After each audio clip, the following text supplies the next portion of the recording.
Alright, Module 2, time for another bonus lesson. And this time we are going to look at how you hold your camera.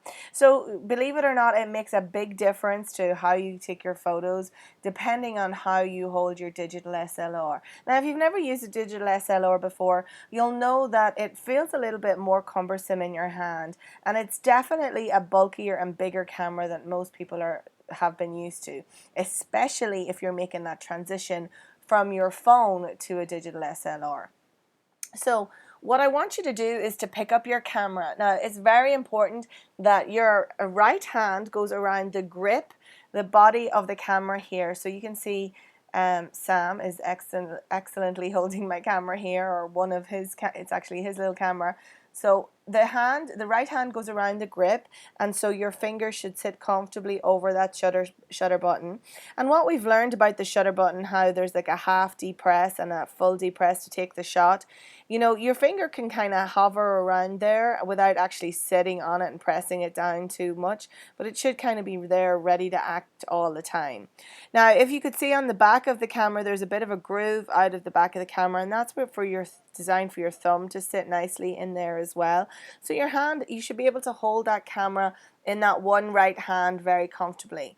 Now if you were going to do that, you would find that it would get very heavy, and also you wouldn't be able to support the camera correctly either.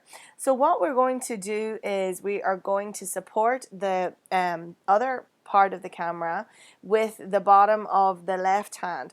So the heel of your left hand is going to go underneath the camera body with your thumb pressing or pointing out, right?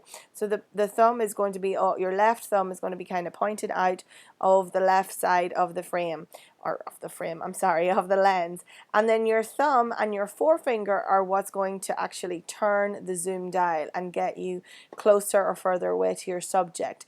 You're not going to have your hand at the top of your lens, which could get in the way of the lens and cover up the flash and cause you problems that way. It's designed so that the heel of the hand is supporting the base of the camera body, and you're moving the lens with that thumb and forefinger, and you're really kind of feeding the lens through the thumb and the forefinger.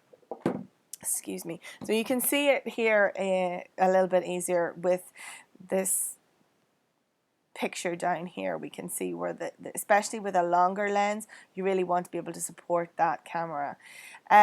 The other things, some of the other tips that I wanted to tell you is that if you keep your elbow tucked in towards your body, that's really going to help. I've said here you look cuter too, because it does. It helps not to have those chicken arms so that you're kind of flapping around and your elbows get in the way.